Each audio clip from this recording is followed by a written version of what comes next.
We know there's another break coming up.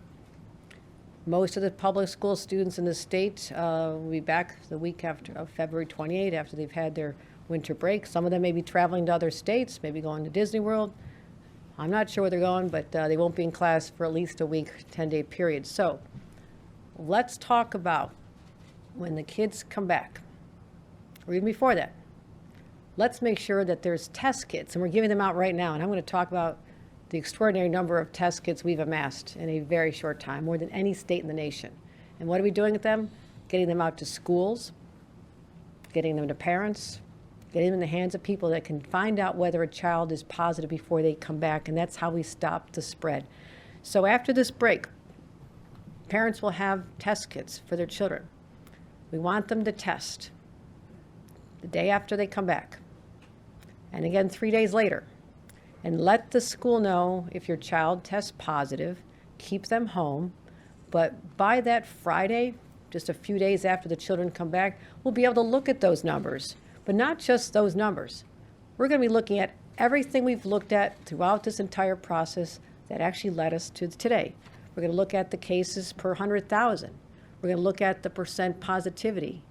We'll also keep an eye on hospital admissions and even pediatric admissions. What's happening with them? Are they continuing to decline, which is a very good metric right now. Look at our vaccinations. It's just one of many factors to look at, as well as we are going to be watching the global trends. We were forewarned about Omicron the last time. Throughout the fall, if you remember, even New York City's numbers were about 1% the entire fall. And all of a sudden, Thanksgiving came a week later, and it all broke loose. I'm not saying that's going to happen. I pray it does not happen.